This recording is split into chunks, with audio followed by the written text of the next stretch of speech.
de temas que se investigan en la actualidad están en inglés y siempre uno da las charlas y las presentaciones, uno las da en inglés a veces y en español los términos son distintos, pero igual vamos a tratar de ir sobre de lo que trata lo que es la invariancia perceptual. Y si alguien tiene una pregunta también, no sé cuál ha sido la dinámica de las charlas anteriores, si es que las han interrumpido a la mitad de la charla para hacer una pregunta, no esperaba hacia el final, háganme saber y de repente no sea relevante o no, la contesto ahí mismo o después.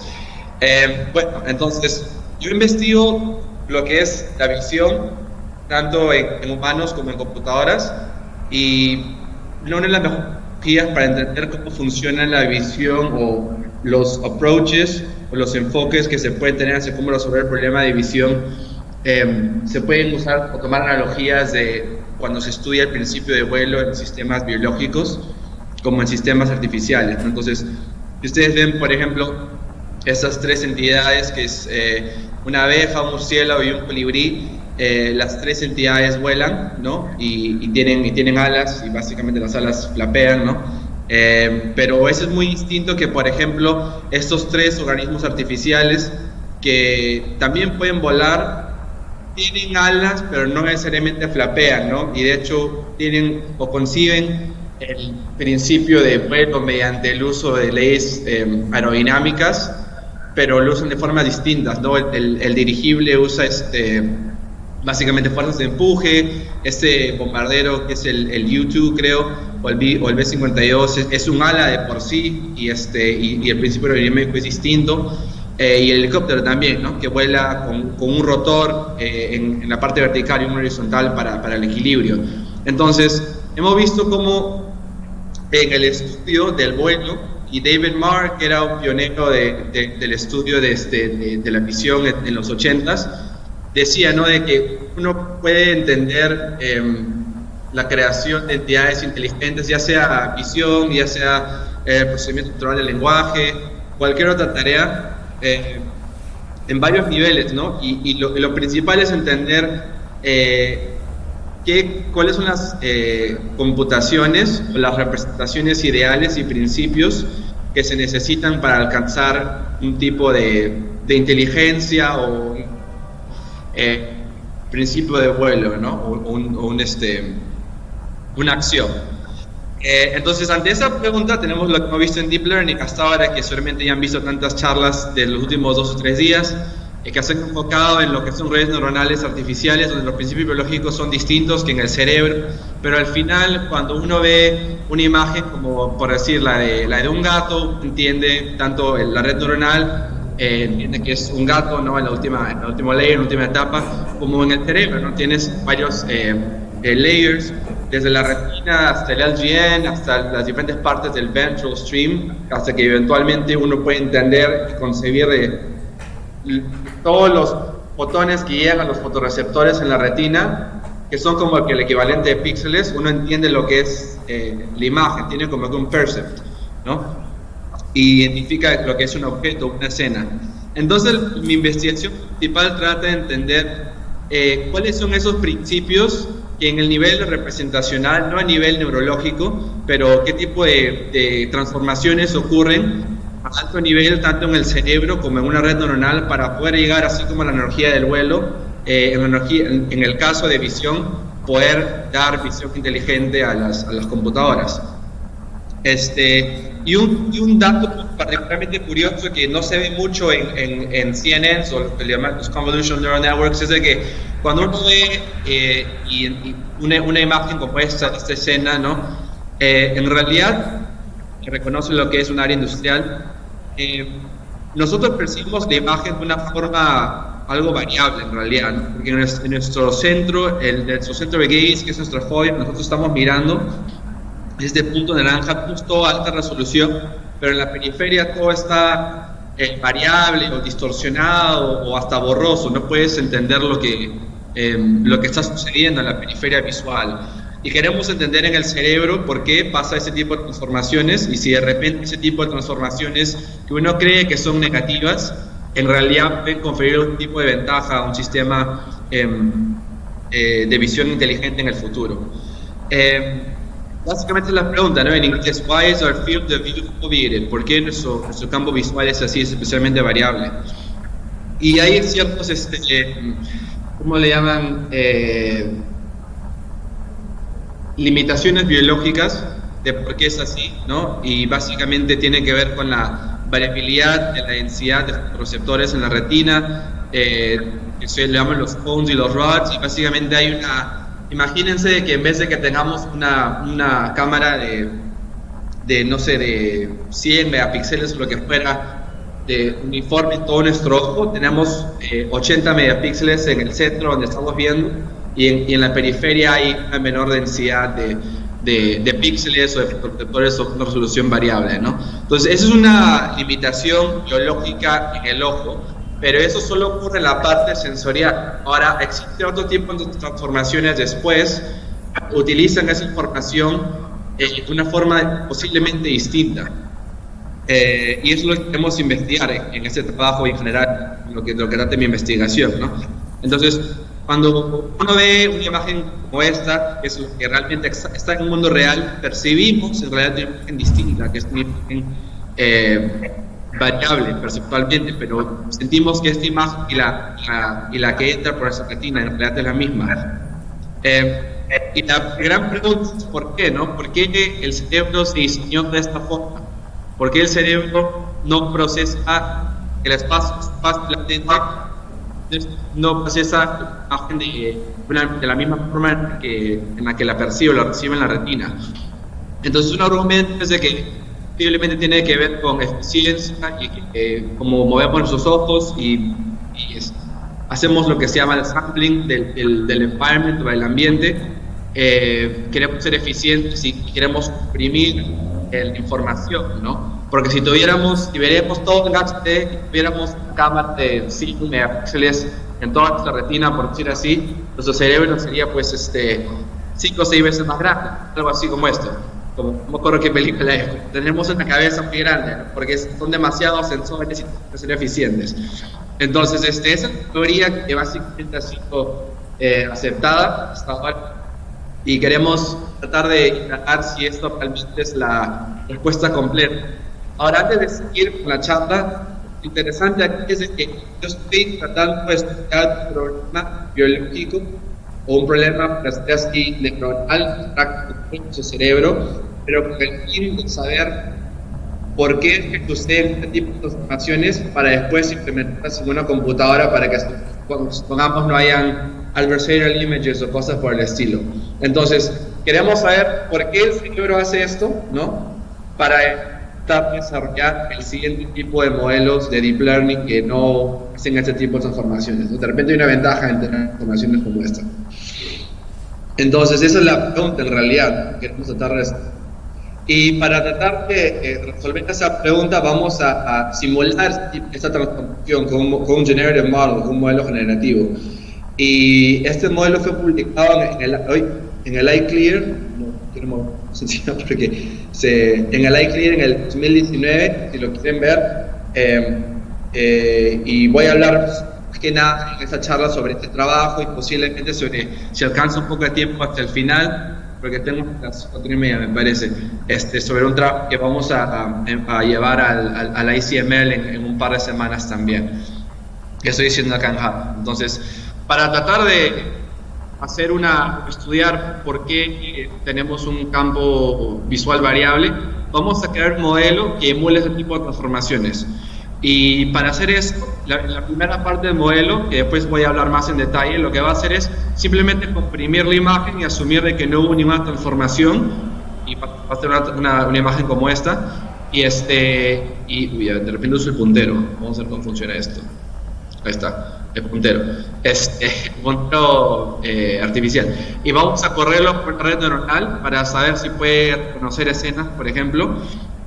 Y después vamos a hacer algo distinto, que es simular esta transformación en el campo de la periferia visual. Esto es muy generativo. Y después vamos a correr estas imágenes por una red neuronal también, y vamos a ver si hay un tipo de ventaja. Por ejemplo, convergencia del learning, ¿no? Si es que aprende más rápido, si es que puede hacer mejor generalization, si es que es más robusto a diferentes tipos de distorsiones o ruido, como el trabajo de Gaydos. Entonces, hay varias áreas distintas que podemos explorar, con ver. Esencialmente la pregunta es, ¿qué ventaja tiene el cerebro si entrena con imágenes que han sido distorsionadas como estas, ¿no? Para poder entender por qué el ser humano percibe el mundo así, ¿no? Entonces, esa es esencialmente el punto, ¿no? Y vamos a usar como que dos etapas, que es usar un Metamer Transform, que básicamente simula lo que es el campo visual variable, y esto es, el Metamer Transform es lo que está relacionado directamente a lo que es la definición de invariancia perceptual. Un Metamer es un estímulo que es perceptualmente invariable a otro estímulo. Y voy a enseñarles más ejemplos en las siguientes diapositivas para que puedan ver con mejor precisión a lo que me refiero. Y la segunda parte es, una vez que tenemos esta transformación, entrar a la red neuronal con imágenes que han sido transformadas de esa forma. Entonces, realmente la pregunta es, ¿qué pasa en la red neuronal con imágenes que son foveated, ¿no? Y vamos a tener en el futuro tres experimentos distintos, ¿no? Una que es entrenar redes neuronales con imágenes que no han sido distorsionadas como estas. Después entrenar una red neuronal con imágenes que sí han sido distorsionadas y que también hacen movimientos oculares y que hacen un environmental sampling como hace el ser humano, ¿no? O sea, nosotros en realidad movemos los ojos cuando percibimos el ambiente y tenemos un modelo generativo que hace lo mismo, algo así como el RAM, pero nosotros lo hacemos o implementamos el attention en la imagen y no en el asistente. Y después vamos a hacer como una teoría, un experimento que lo que llaman el control, así lo llaman los psicólogos, que es qué pasa si entrenas una red neuronal con ejemplos clásicos de data augmentation, como son las pequeñas transformaciones de cropping o de shift, de moverlo un poco hacia las esquinas, arriba, abajo, izquierda, derecha, o incluso el mirroring, ¿no? que es voltear la imagen.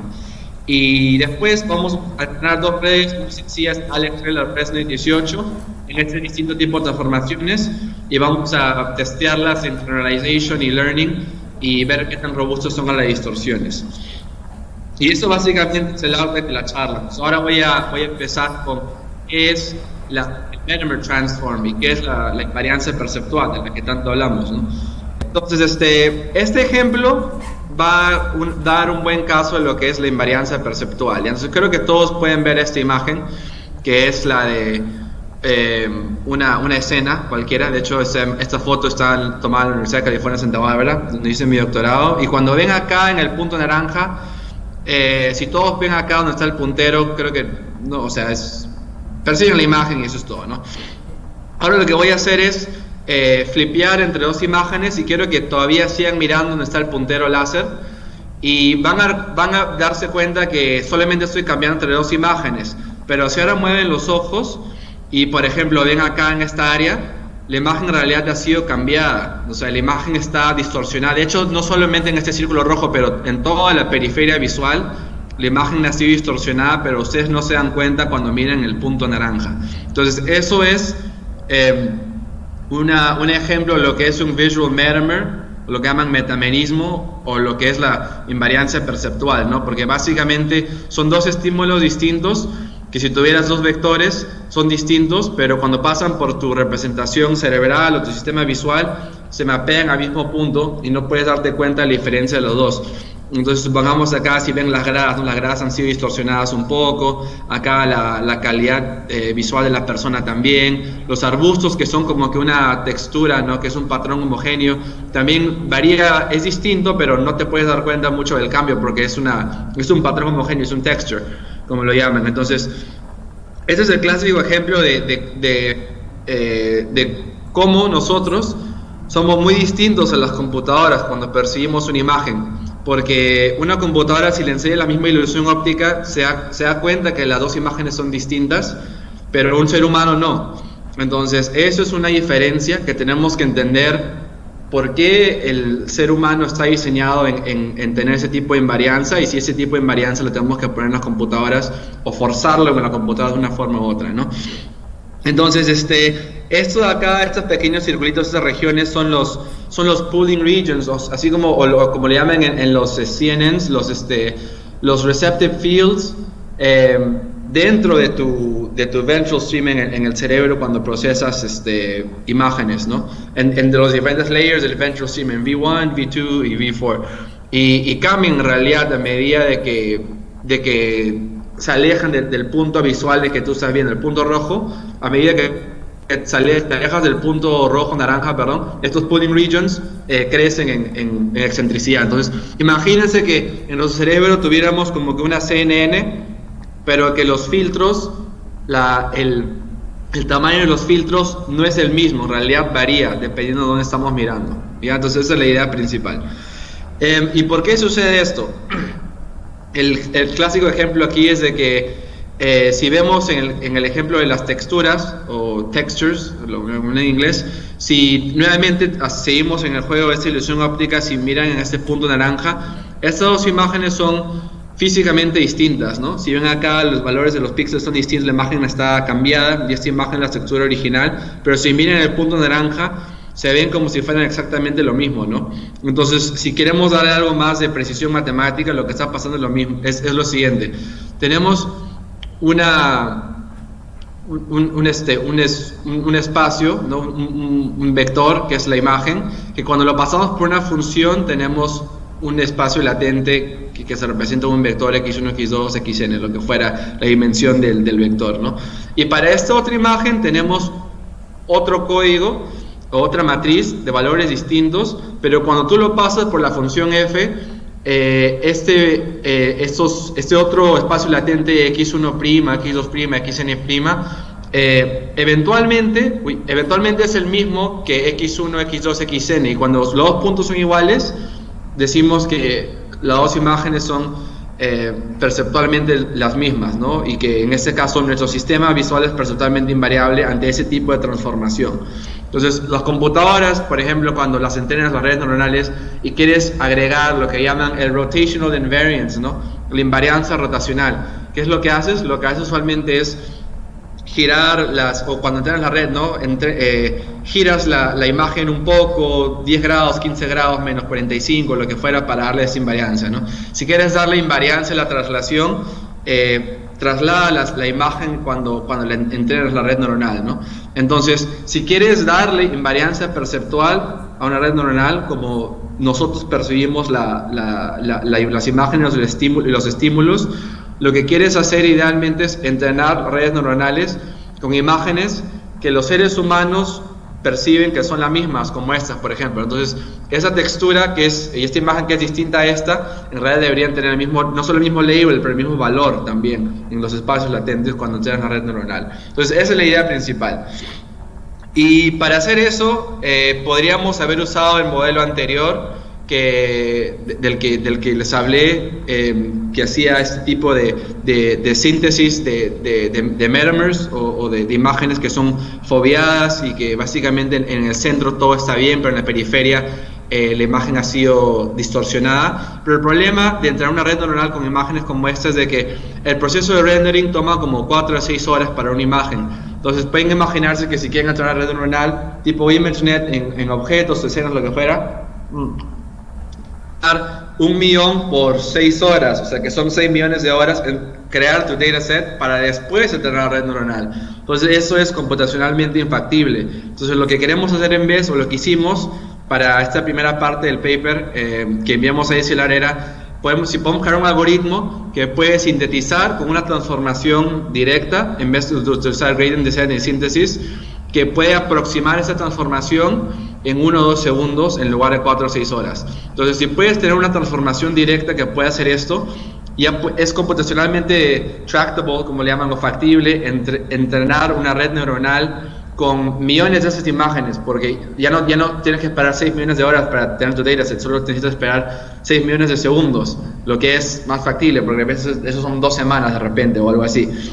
Y no tienes que usar 1 millón de imágenes tampoco. Ya tenemos experimentos que luego les voy a enseñar donde hemos entrenado redes con 250,000, 250,000 imágenes y creamos el dataset creo que en 2-3 semanas y es más factible, ¿no?, que esperar un año, por ejemplo, para que después el experimento no resulte o algo así, o sea, podría suceder. Entonces ese es el primer gain que hicimos y contribución, que es, ok, si queremos tratar de crear redes neuronales con invariancia perceptual como la de los humanos, primero necesitamos crear un modelo generativo que emule esta invariancia perceptual, demostrar que los humanos, o que nuestro modelo en realidad, por decir así, engaña también, o evoca las mismas ilusiones a los seres humanos cuando los llevamos al laboratorio, y una vez que eso está, ya tenemos las redes neuronales con imágenes como estas. Y básicamente voy a ir muy rápido sobre el modelo que publicamos en ICLR este año, y después voy a enseñarles las aplicaciones o los resultados cuando tenemos las redes neuronales con estos modelos. Pero a grandes rasgos, la forma en la que hicimos esta transformación es lo siguiente: mandamos una imagen por un VGGNet, en el que simplemente sacamos los layers que son los fully connected al final, o sea, solo tenemos las partes el convolution, el ReLU y el pooling del VGGNet. Y en paralelo vamos a enviar una imagen de ruido, de noise, de las mismas dimensiones y estadísticas que la imagen que queremos metamerizar o hacer perceptualmente invariable para un ser humano. Y en un espacio latente vamos a poner estos pooling regions, estos receptive fields de resolución variable, como les enseñé al principio en esa ilusión óptica. Lo vamos a poner en el layer convolutional de la red neuronal, y vamos a aplicar una transformación en todas esas partes en el espacio latente convolutional de la imagen. Y vamos a hacer una transformación en la que la matemática básicamente dice que vamos a hacer un style transfer, que es, vamos a interpolar en ese espacio latente entre las estadísticas de la imagen original, y vamos a distorsionar la imagen en la dirección de su textura equivalente. Y entonces esta transformación de acá es lo que le voy a explicar en un rato. Es esto: ¿cómo hacemos para, supongamos que queremos distorsionar este pooling region o receptive field gigante? Si queremos distorsionar esta imagen, ¿cómo hacemos? Lo que haríamos en el modelo es, mandamos esta imagen por el VGG, ¿no? Está en su espacio latente, su encoded space es un punto. El ruido también lo mandamos por el VGGNet y está en un espacio latente que no está en el manifold porque tiene otro tipo de estadísticas, está en un punto bastante distinto y lejano que una imagen natural, ¿no? Porque es una imagen que es ruido, entonces están en puntos muy lejanos. Y después vamos a aplicar el Style Transfer Operation, que básicamente lo que hace es imponer las mismas estadísticas de la media y el standard deviation, la varianza en esta imagen de ruido, y vamos a encontrar, o vamos a generar esta imagen de acá, que es la versión periódica o el texture de esta imagen, ¿ya? Si se dan cuenta, son muy parecidas. Esta imagen es la misma que esta, pero toda distorsionada, como si la verías en la periferia visual, en el punto más lejano. Y después, cuando tenemos esos dos puntos en este espacio latente, vamos a ir por la geodésica, por el punto, vamos a ir entre la línea de esos dos puntos en el espacio latente, y vamos a ver cuál es el punto máximo en que podemos viajar en ese espacio multidimensional latente, hasta que el ser humano no se puede dar cuenta de la distorsión en el lugar, en la periferia, ¿no? Porque en la fobia no puedes distorsionar la imagen porque el ser humano se da cuenta, ¿no? Pero en la periferia tienes mayor flexibilidad porque hay distinta concentración de fotorreceptores y las transformaciones son distintas, como ya vimos en la ilusión anterior. Entonces, eso básicamente es la idea, ¿no? Ver hasta qué punto puedes viajar en ese espacio latente hasta que el ser humano, en este perceptual space, como lo llaman, no se puede dar cuenta de la distorsión, ¿ya? Entonces, esa es la idea principal. Y hacemos eso básicamente por cada uno de estos pooling regions, por cada uno de esos circulitos azules, esos pequeños circulitos en la imagen. Y cuando hacemos eso, en el espacio latente lo enviamos por un decoder. Esto es como un variational autoencoder, solamente que estamos siendo muy cuidadosos con la dirección en la que estamos haciendo una perturbación local en la imagen, básicamente. y al final cuando lo enviamos por el decoder tenemos una imagen que es un metamer que es perceptualmente invariable para un humano. Acá lo difícil es encontrar la dirección en la que necesitas hacer la perturbación para que el ser humano no se dé cuenta de la distorsión. Entonces, después la siguiente parte de la pregunta es cuánto podemos distorsionar cada uno de estos pooling regions, que depende de la excentricidad en el campo visual del ser humano, ¿no? Entonces tenemos que saber si en la fobia no puedes distorsionar la imagen porque es muy sensible a los cambios, pero a medida de que vas yendo más y más allá en la periferia visual puedes distorsionar más y más la imagen. Entonces la pregunta es cómo encontramos esta curva, ¿no? Puede tomar varias formas. Entonces lo que hacemos es hacemos una optimización simulada, básicamente perceptual, en la que tenemos un modelo de referencia y luego nuestro modelo también con varios valores de alfa, y esto lo voy a pasar rápidamente para tener tiempo para hacer preguntas después al final y a la segunda parte de la charla. Pero al final la cosa es de que el resultado es de que vemos una forma en la que sabemos cuál es el máximo coeficiente que podemos distorsionar para cada imagen en promedio sin que un ser humano se dé cuenta de la diferencia, y hallamos una familia de curvas para varios tipos de scaling factors, y nos damos cuenta de que existe una curva universal básicamente para casi todos los humanos en promedio que tienen visión 20/20, y así es como alteramos las imágenes o las escenas en general cuando uno percibe y ve una imagen, ¿no? Y esa es la idea principal, y eso fue lo que enviamos a LightClear.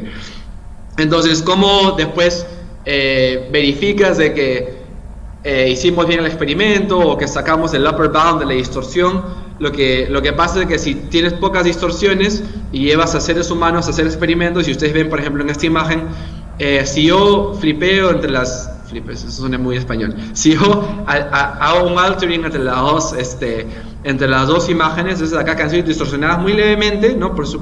Si acá si ves el carro por ejemplo, no te das cuenta, ¿no? Pero el tema es de que no es tan interesante cuando distorsionas la imagen un poco, porque si nunca te vas a dar cuenta, hay toda una familia de imágenes que pueden ser distorsionadas que no te vas a dar cuenta de la diferencia. Lo interesante es encontrar la familia de imágenes o transformaciones en la que tú estás a punto de darte cuenta de que la imagen ha sido distorsionada. Entonces, encontrar el upper bound, ¿no? Entonces, por otro lado, si distorsionas la imagen demasiado, te das cuenta, ¿no? Ya no es una ilusión óptica. Si acá igual sigues mirando el punto naranja, te das cuenta que la imagen ha sido cambiada. Entonces, la transformación es incorrecta. Y de hecho, los seres humanos acá en el proportion correct, como lo llaman, en un 85% de los casos, por ejemplo, se dan cuenta de que la imagen ha sido alterada.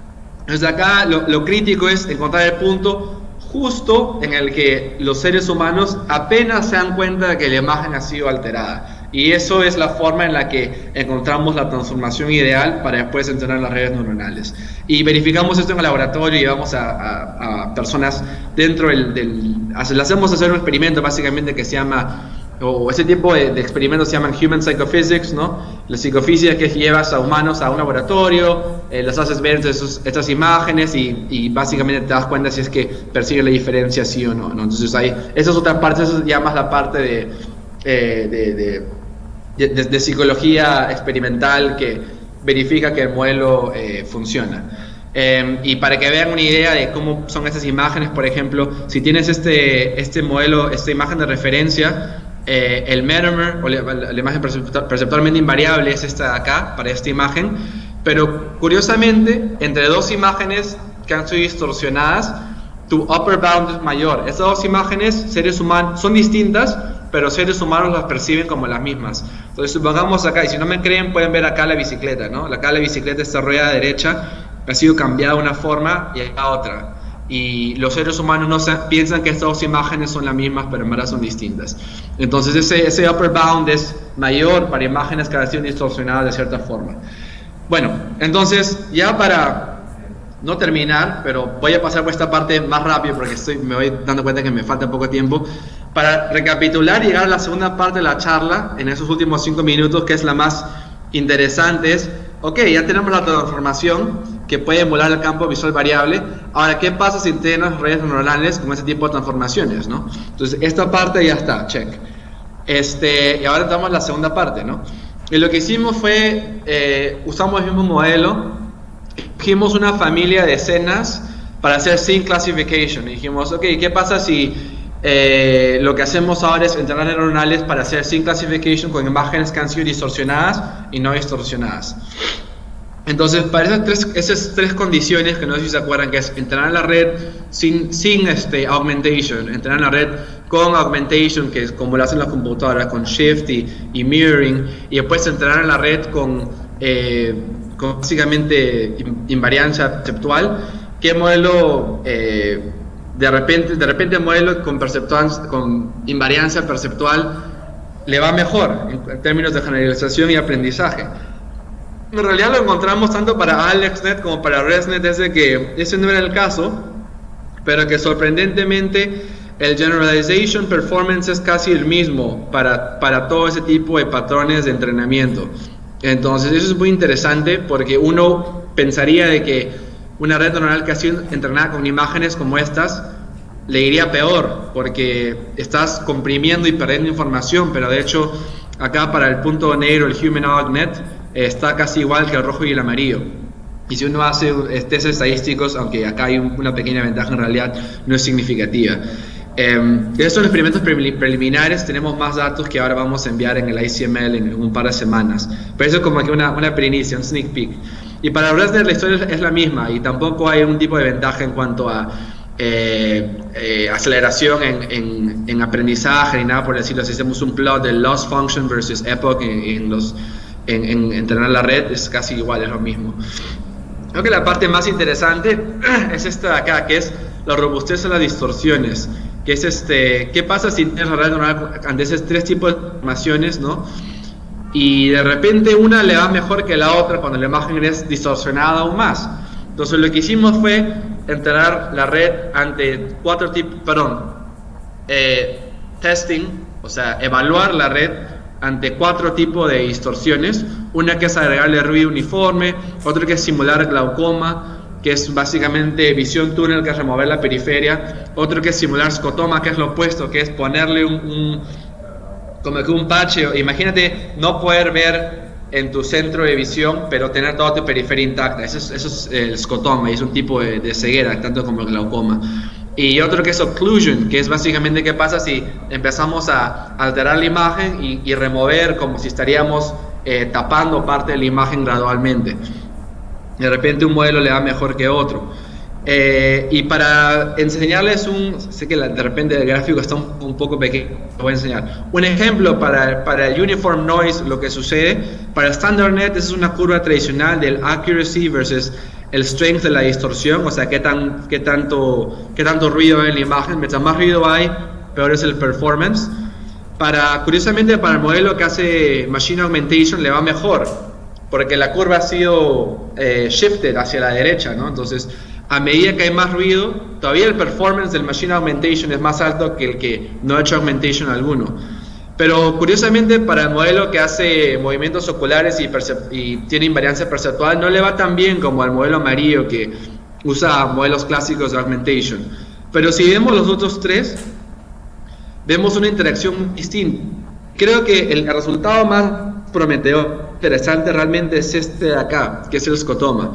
O sea, porque ese resultado es el resultado más contraintuitivo que hay, que es que dice lo siguiente: si yo remuevo la parte central de la imagen donde estoy viendo, o sea, como lo que estoy diciendo ahora, ¿no? Si yo remuevo la parte central de la cámara, yo puedo identificar mejor con este modelo, que es el modelo que hace movimientos oculares y que también usa transformaciones distintas en la periferia, que un modelo que no usa ese tipo de transformaciones. Y de hecho, y no por poco, sino por mucho. De hecho, si comparas la curva negra con la curva amarilla, es una diferencia abismal.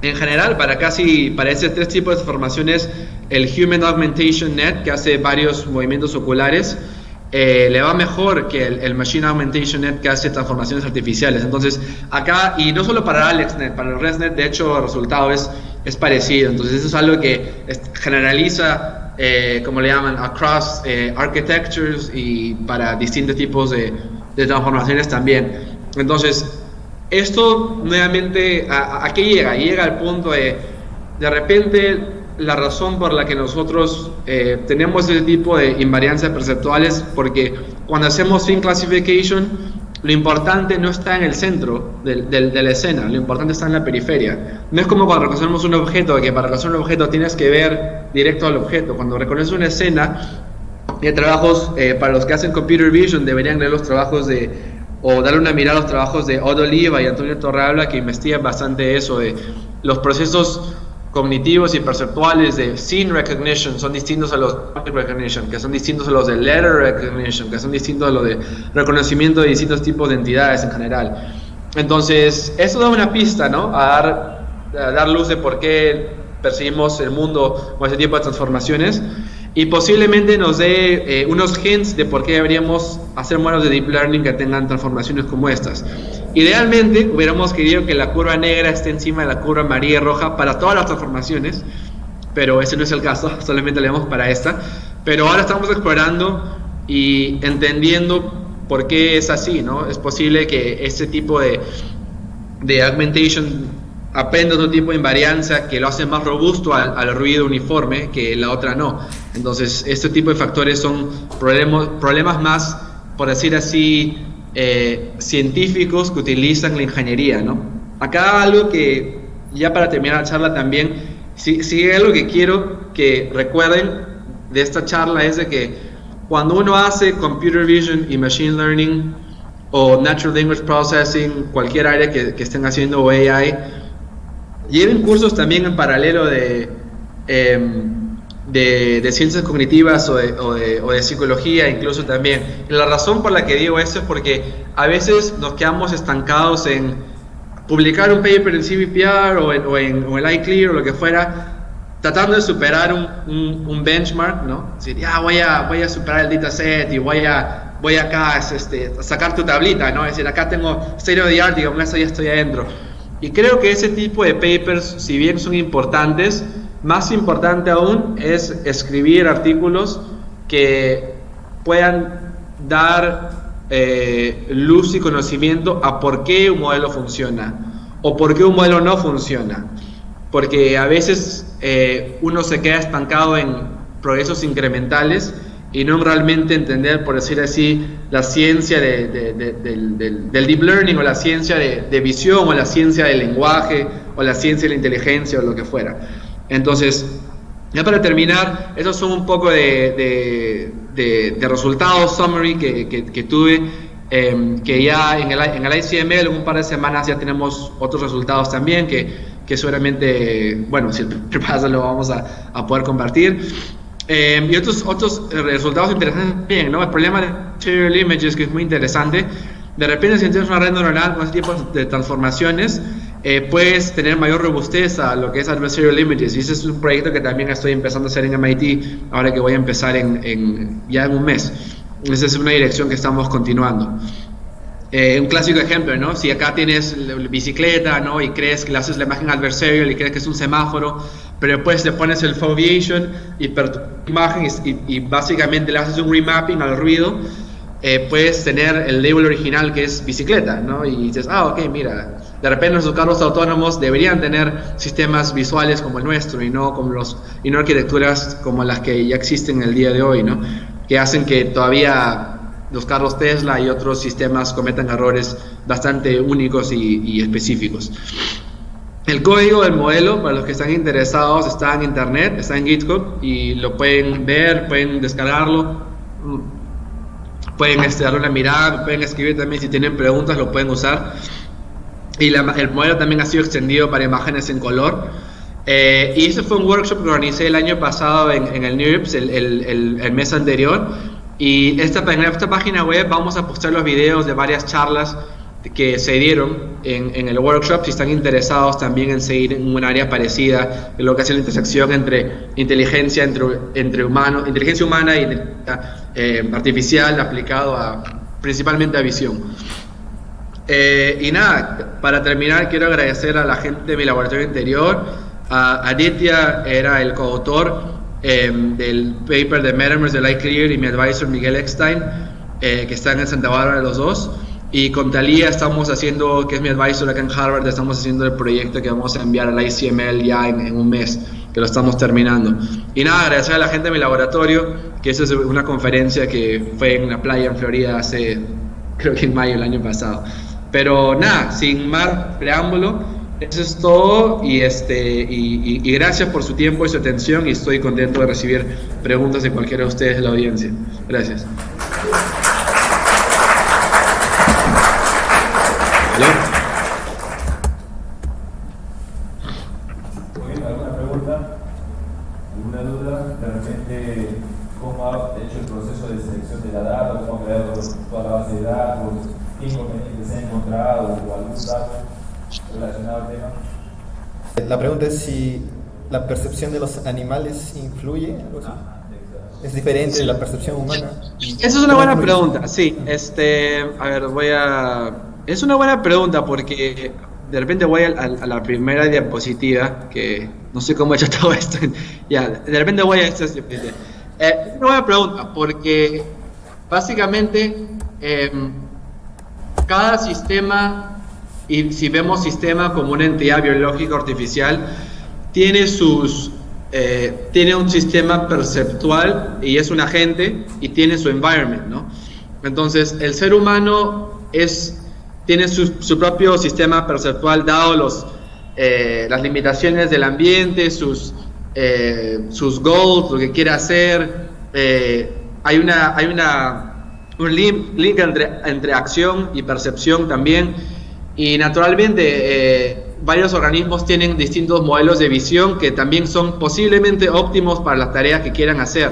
Entonces, por ejemplo, el águila tiene dos fobias, y una que utiliza cuando está arriba, el halcón, ¿no? Cuando está arriba tratando de localizar a su presa, y otra que utiliza cuando se va de frente como que para agarrar un conejo, lo que fuera, para cazar. Entonces, cada animal tiene un sistema visual óptimo posiblemente para la tarea que tenga. La pregunta más filosófica y curiosa creo que aquí es ¿cuál es, por decir así, la solución óptima o el sistema perceptual óptimo para cualquier entidad, sea biológica o artificial, dada la tarea que tenga y el ambiente que tenga? Entonces, supongamos un carro autónomo, si lo ves como una entidad, su tarea es manejar por el ambiente, su tarea es evadir obstáculos, y tiene también como agente, si lo ves esto como un punto de reinforcement learning, sus propias, por decir así, constraints, physical constraints, ¿no? Es un automóvil, tiene 4 ruedas, no puede rotar libremente, ¿no?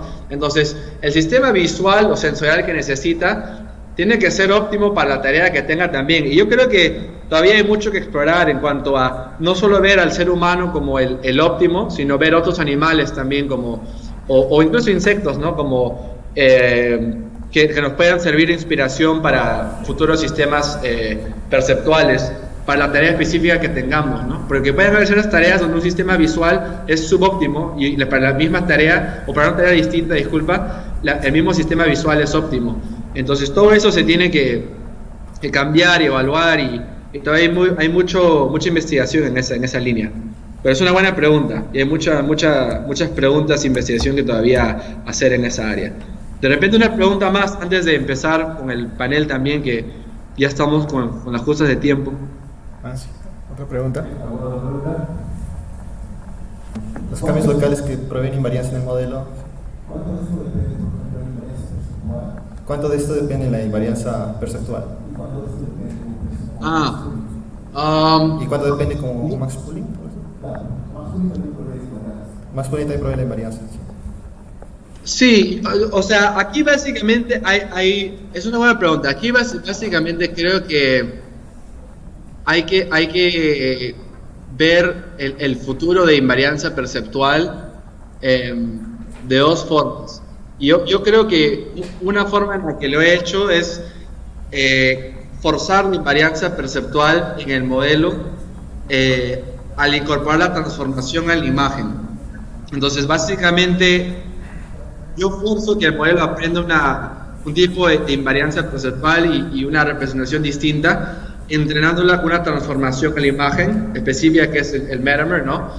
Pero hay otro tipo de transformaciones, o no necesariamente otra forma de repente posiblemente incorporar la invariancia, que es dejar las imágenes como son y dejarlas sin alterarlas, ¿no? Y poner las operaciones, por decir así, del foveation o de invariancia dentro de la arquitectura, ¿no? Y creo que ese es el punto al que está tratando de llegar, que es ¿qué pasa si supongamos, en vez de hacer un max pooling uniforme, ¿no? Hacemos un max pooling variable, o no hacemos constraint a que los filtros siempre tengan la misma, en el convolution layer tengan la misma forma o el tamaño, ¿no? Que lo hagamos variable también. Yo creo que ese es un approach muy válido y se está explorando ahora también bastante. Uno de los problemas que hay con esos approaches, si bien son teóricamente muy interesantes y hay gente trabajando en eso, es de que es muy difícil saber cómo o verificar cómo es que la invariancia perceptual que estás forzando se puede mapear de la misma forma a la del ser humano, porque el tipo de transformaciones que supongamos en la que alteramos la imagen y que entrenamos la red ahora, cuando hacemos la psicofísica, los seres humanos no se dan cuenta del cambio en la imagen. Entonces ya sabemos de que las dos imágenes, ya sea la no alterada y la alterada, si la pasamos por una red neuronal que simula las transformaciones del cerebro en el ventral stream, van al mismo punto. Pero si uno quiere poner las transformaciones dentro de la red, no hay una garantía de que lleguen a mapear al mismo punto de la misma forma. Entonces, todavía hay formas de hacerlo, creo, pero es una buena pregunta y creo que hay todavía mucho trabajo para hacer en esa área. Y ahí la gente de Machine Learning y Vision está que ojalá le esté dando duro a eso. Y con lo de Attention también se fue un poco, pero Attention acá también es distinto, porque Attention casi siempre es darle peso a un feature vector, hacerle como un weighting, pero eso es distinto. Esto es computacionalmente hacer que la información se procese de una forma distinta en el campo visual, en el campo latente. Pero es una buena pregunta y creo que hay mucho trabajo por hacer en esa dirección. Sí. Hay una pregunta más.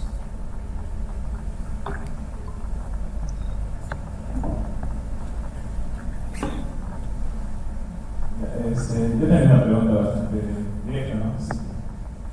¿Hasta qué punto las redes neuronales han sido capaces de ser representadas a nivel computacional? La pregunta es: ¿hasta qué punto las redes neuronales han sido representadas a nivel computacional? Esa es una buena pregunta. No sé cuál es la respuesta, pero yo creo que nadie sabe la respuesta a esa pregunta, pero yo creo que acá lo importante es de repente voy a este dibujo para ver. Acá lo importante es cuando queremos hacer una red neuronal, cualquiera sea el fin, bueno, de repente si quieres que la red neuronal aprenda a ver lo que fuera, no necesitas que la red sea biológica al 100%, ¿no? O sea, no necesitas que, por ejemplo, la red haga spiking neurons, lo que fuera, que tenga la misma densidad de neuronas y el mismo tipo de conexiones y todo, pero quieres que las operaciones, o como dices tú, ¿no? Los computations, los mismos principios, posiblemente en el cerebro, ¿no? Entonces, hay un tipo de operación que sabemos que el cerebro también lo hace, que es filtering, ¿no? Que es el cerebro casi o de una forma u otra en V1 hace como un tipo de convolución cuando quiere hacer detección de orientaciones, ¿no? Tiene unos gabors que cuando detecta una orientación ve un contraste y sabe que hay una línea, ¿no? Entonces hace un tipo de convolución para hacer eso. También hace un tipo de half-life rectification, lo que es el ReLU, ¿no? Entonces la red neuronal artificial también debe tener un ReLU. También lo que hace es pooling. También, de hecho, las redes neuronales biológicas hacen pooling y básicamente descartan unos valores, las mandan al centro y las agrupan, todos son porque las neuronas convergen, tienen que hacer un tipo de pooling. Ya sea que sea Max o Min o otro pooling o Gauss, lo que fuera, hacen un tipo de pooling. Entonces, la pregunta ahora que es muy interesante hacerse, y que ahora la gente en psicología y cognitive science, computational cognitive science lo está haciendo, es saber cuáles son esos computations, ¿no? De que si tú tuvieras toda la familia de computations, que son convolution, ¿no? ReLU, pooling, Depende de batch, por ejemplo. Batch norm se utiliza bastante en redes neuronales artificiales, pero de repente el cerebro no hace batch normalization y de repente no necesitas hacer eso, de repente se está desconectada, ¿no? Hay otra computación que se llama local gain control, que es como que normalización dentro de cada activación en la unidad de la red neuronal. Y hay muchas redes neuronales ahora artificiales que no tienen local gain control, pero si pones local gain control, posiblemente la red tenga un tipo de invariancia perceptual superior a las redes neuronales actuales. Entonces, aquí lo clave es encontrar cuáles son los principios computacionales que faltan, como dices tú. Local gain control falta que poner en las redes neuronales populares, ¿no? Pero ¿cómo se muestras? Esa es la parte científica. ¿Cómo muestras de que esa computación es necesaria para alcanzar una mayor invarianza? Y creo que para eso no solamente es hacer training testing, generalization, mejor performance, sino lo que necesitas hacer es hacer los experimentos como el que tenías al final, ¿no? ¿Y qué pasa si tenemos dos redes neuronales, una con local gain control y la otra no? Y vemos una es más robusta necessarily. Local gain posiblemente, ya sabemos que se implementa en el cerebro, pero también posiblemente sea necesario para sistemas de percepción avanzados artificiales, ¿no? O de repente tienes otra computación X que no sabemos cuál es todavía. Y si haces un experimento de oclusión o de rotación o de agregar ruido, te das cuenta que cuando la red neuronal tiene esa computación X agregada, le va mejor que la tiene esa computación X removida. Entonces, uno tiene que, cuáles son esos piezas clave en los rompecabezas, tiene que ver el problema de deep learning de un punto de vista como que científico, con una hipótesis, ¿no? Entonces, si yo agrego este componente, la red va a ser mejor performance, va a ser más robusto, va a ser menos susceptible a adversarial damages. Si ese es el caso, posiblemente lo mismo ocurra en el cerebro o posiblemente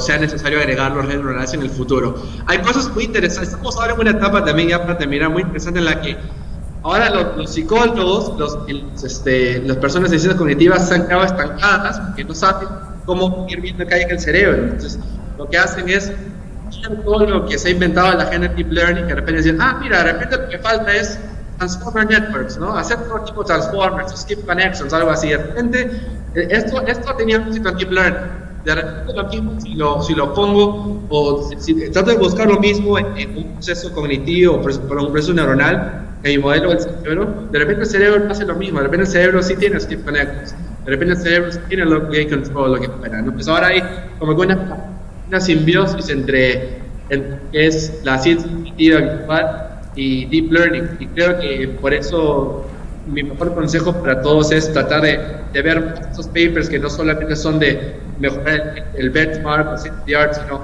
que dan como que insights, ¿no? De por qué un modelo funciona, como también por qué un modelo no funciona. Saber por qué un modelo no funciona es casi igual de importante como saber por qué un modelo funciona.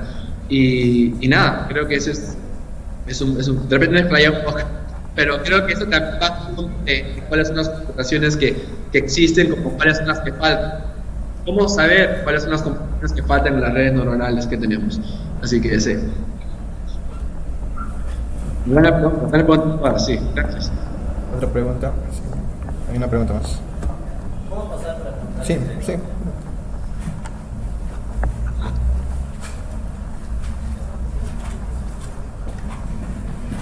Gracias. Hola, ¿me escuchas?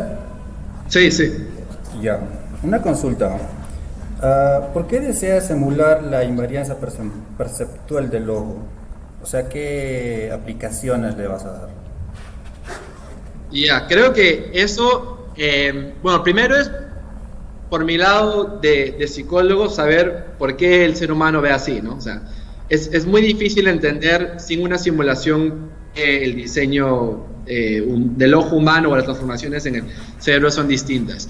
Ahora, la otra pregunta que va más directo hacia lo que dices tú es ¿por qué quiero forzar algo en el mundo biológico o una red neuronal cuando de repente la red neuronal artificial ya puede llegar a una solución óptima por su cuenta, ¿no?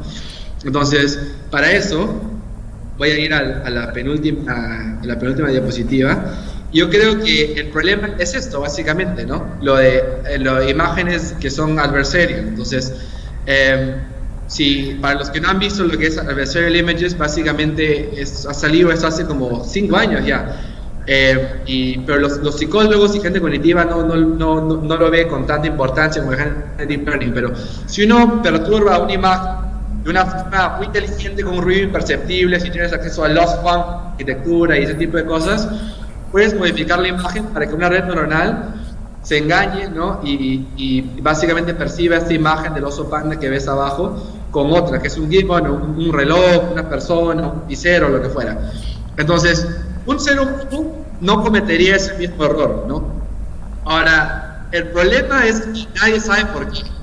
Y entonces, eso muestra que hay divergencias entre los sistemas biológicos y artificiales, ¿no? Quiere decir de que, por un lado, convergemos en que no sabemos que es un panda, ¿no? Pero cuando perturbamos la imagen de una forma u otra, simplemente hacemos errores abismalmente distintos.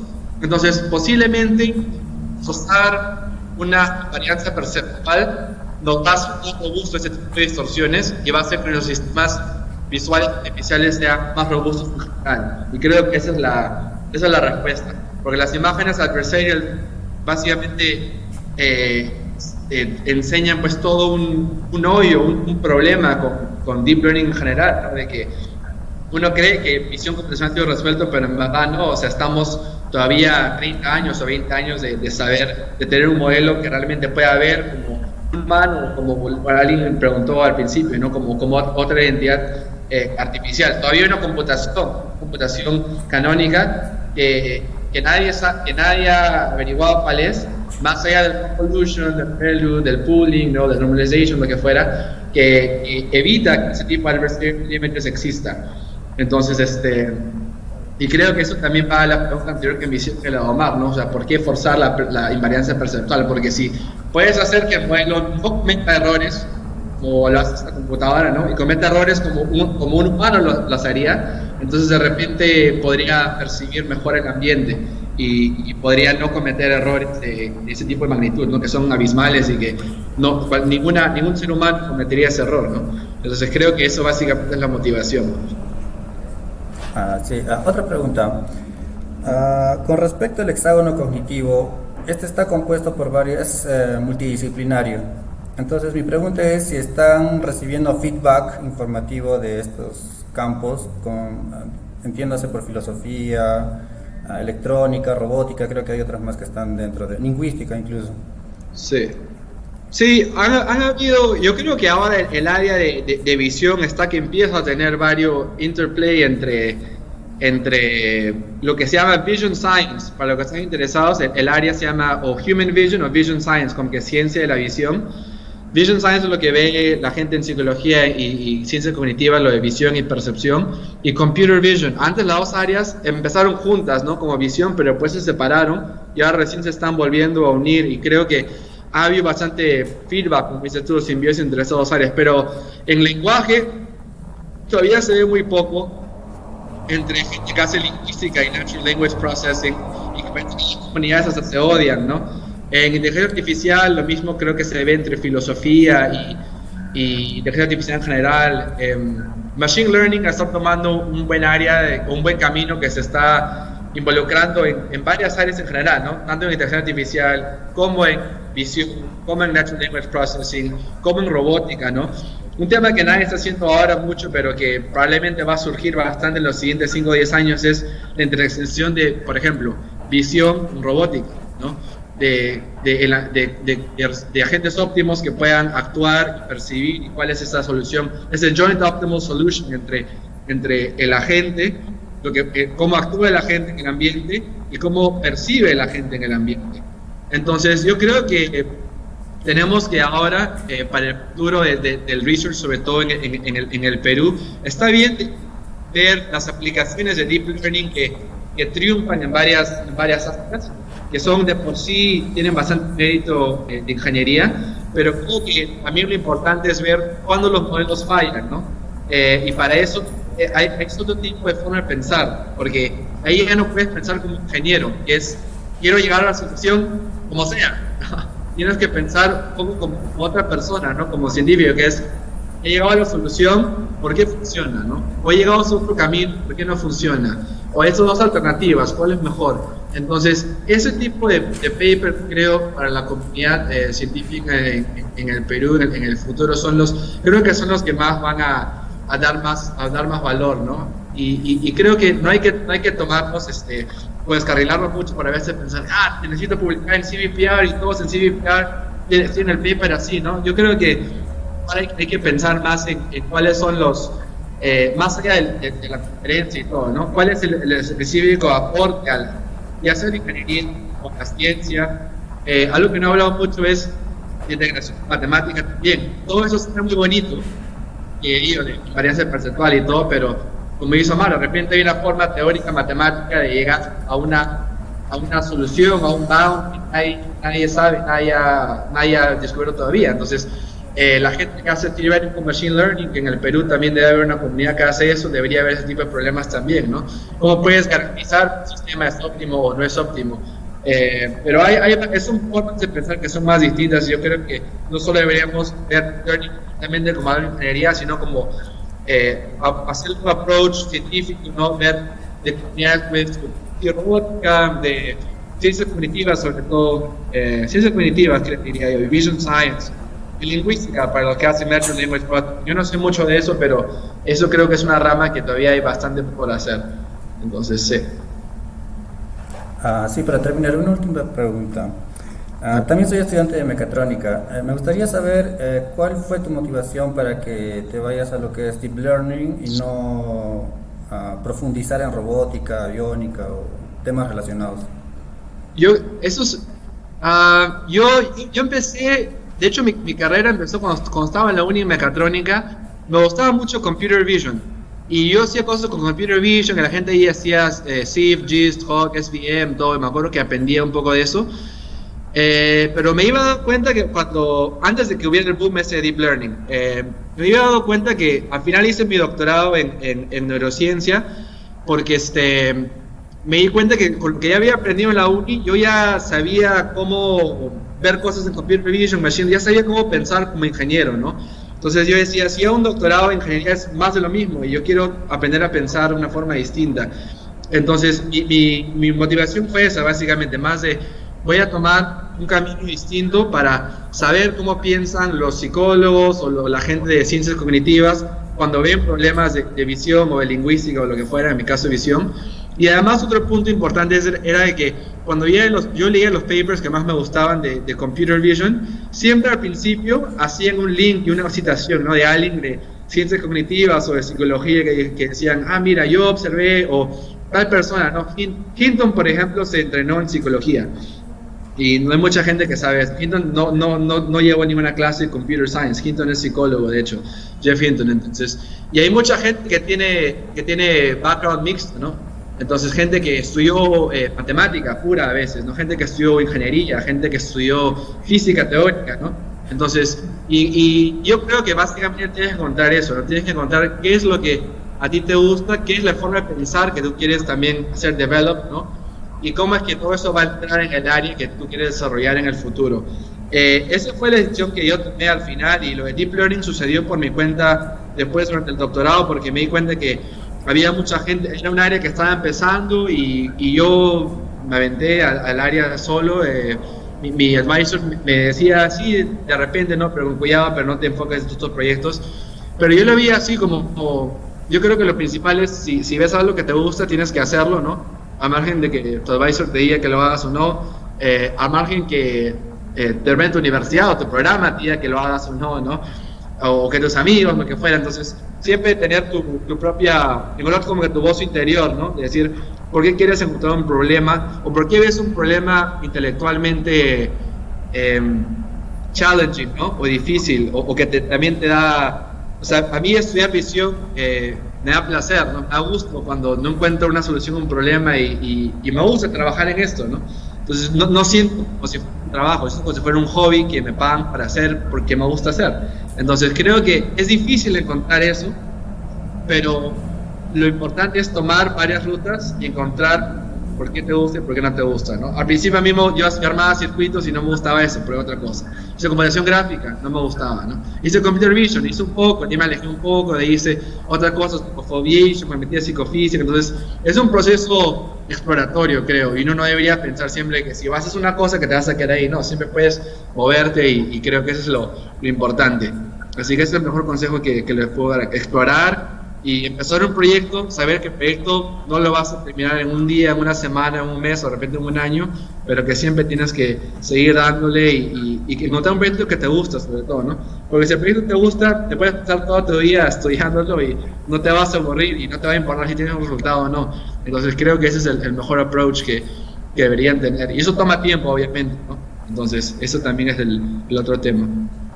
Sí. Listo. Entonces, Bueno, gracias. Sí, muchas gracias por llevarnos a Arturo. Gracias, Arturo.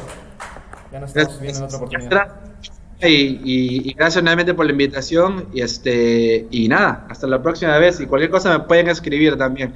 Si me buscan Yoshimar también les puede dar mi contacto y escríbanme si tienen cualquier otra pregunta o consulta. Así que ya nos vemos y gracias por la invitación. Chao, chao. Chao, gracias.